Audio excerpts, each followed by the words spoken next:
9 мая 2020 года на улицах Казани, в том числе на площади Тысячелетия, непривычно мало людей. Еще год назад здесь было море народу, тысячи счастливых и радостных лиц. Сегодня мы не можем подвергать их рискам из-за пандемии коронавируса. Но сам праздник, самый главный, самый святой, остается. Его невозможно перенести или отменить.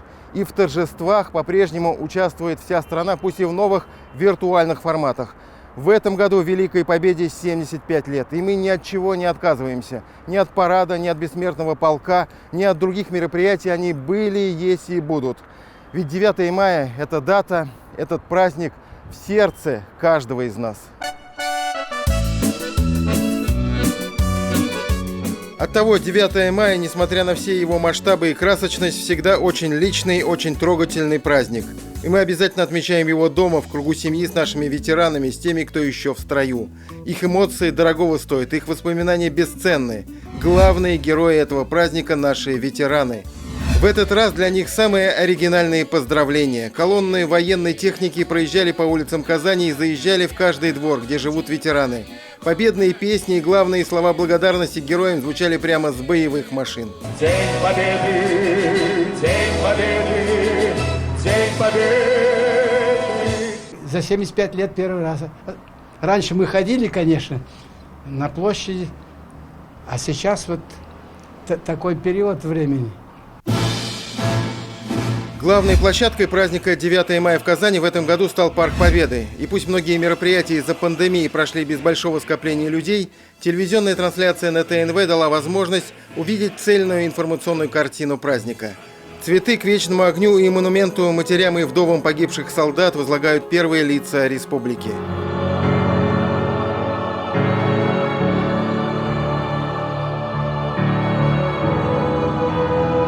Главное открытие праздника – монумент советскому солдату. Это памятник всем жителям Татарстана, сражавшимся на фронтах Великой Отечественной. Из 700 тысяч земляков, ушедших на войну, каждый второй погиб в боях за Родину. Память о героях будет вечно жить в наших сердцах. Одним из главных символов и открытий Великой Победы в Казани стал вот этот почти 10-метровый монумент советскому солдату.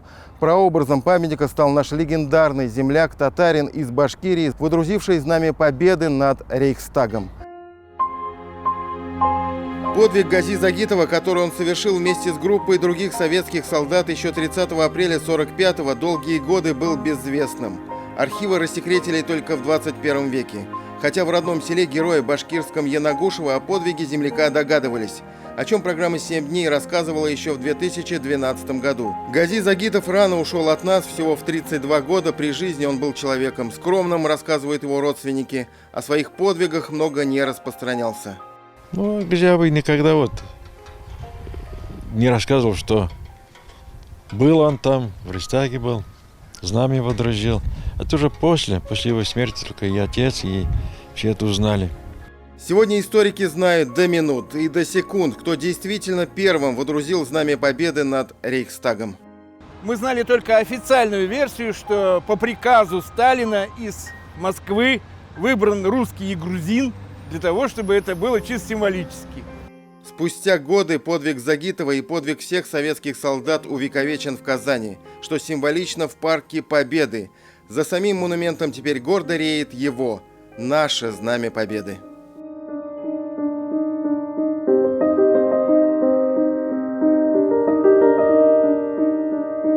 Еще одно знаковое открытие монумента, на этот раз в деревне Верхний Багряж Заинского района. У этого памятника тоже есть свой прообраз. Это местная жительница Акулина Чернова. 6 сыновей отдала она войне. Совсем юными они ушли на фронт один за другим. И одна за другой матери пришли 5 похоронок. 6-й сын умер уже после войны от последствий ранений. Мечту односельчан увековечить подвиг сыновей и горе матери воплотил в жизнь заинский скульптор Фазыл Шиапов. Яркую информационную палитру праздника дополнили города и регионы республики. В честь Великой Победы в Набережных Челнах в 4 парках возложили цветы. Традицию сохранили при соблюдении правил социальной дистанции. В этом году руководство города поздравило ветеранов по телефону. Бессмертный полк прошагал по улицам Челнов только виртуально, а вот парад был настоящим, пусть и посмотреть его можно было в основном из окон домов и по телевизору. По Автограду гордо прошли мотоциклы, военные легковые автомобили, легендарные полуторки и бронетранспортеры. День Победы в Альметьевске начался с возложения цветов к мемориалу в городском парке. В этом году благодаря нефтяникам комплекс полностью обновили. Спустя 75 лет после победы в Альметьевске остались в живых только 50 участников войны. И здесь делают все, чтобы окружить героев заботой и вниманием, не только в праздничный день. Большое вам спасибо за внимание. Дай Бог мир, мир, мир. Вам низкий поклон, большого крепкого здоровья. Тепло поздравили своих ветеранов в этот памятный день и в Нижнекамске. Владимира Каркотского, который прошел всю войну, и Анаса Хайруллина. Ветеран до сих пор принимает активное участие не только в жизни города, но и в жизни Нижнекамск-нефтехима. Все это дело уметь надо передавать молодежи, чтобы не затухло. Подарком от нефтехимиков к юбилею Победы стал обновленный музей Великой Отечественной войны, где уже сегодня можно ознакомиться с экспонатами в онлайн-режиме. Полностью реконструировали в Нижнекамске и монумент павшим защитникам Родины в годы Великой Отечественной войны. В День Победы цветы от всех нижнекамцев возложил мэр города Айдар Метшин.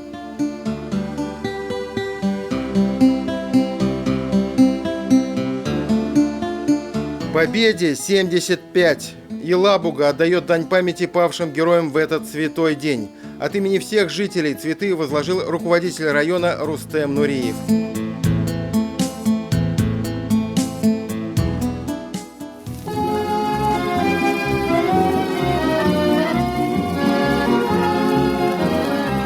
А специальная агитбригада навестила каждого ветерана и поздравила всех с праздником.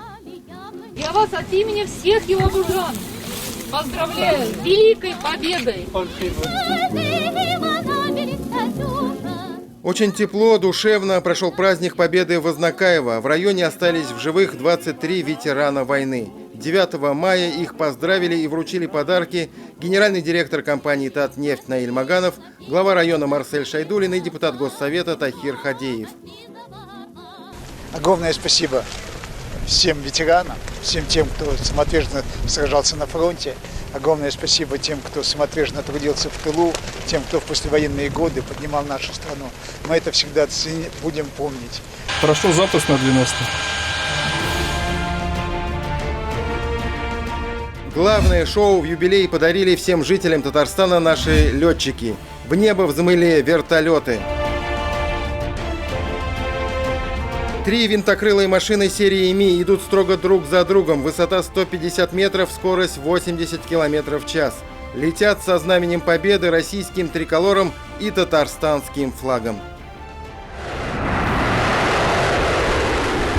А это уже взлетает легендарный «Белый лебедь», наша гордость, стратегический бомбардировщик Ту-160.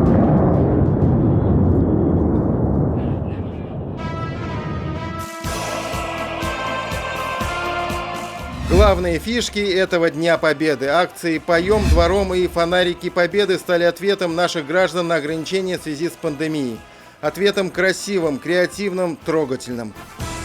А с наступлением темноты праздник продолжился. Сотни, тысячи, миллионы фонариков зажглись по всей стране в этот День Победы. В знак памяти нашим героям, живым и тем, кто не вернулся с войны. Очень важно для нас.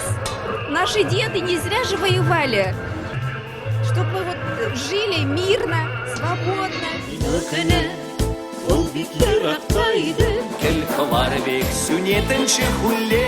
Главная песня Победы, она не может поменяться, но она может зазвучать по-новому. В этом году всеми любимая и легендарная песня «День Победы» впервые объединила всех жителей Приволжского федерального округа. Она прозвучала на всех языках народов Поволжья. Это 14 регионов. Русские, татары, мордва, эрзяне, чуваши, марийцы, удмурты, башкиры. Клип каждого региона транслировали на местных телеканалах. С Днем Победы всех! С нашим главным праздником!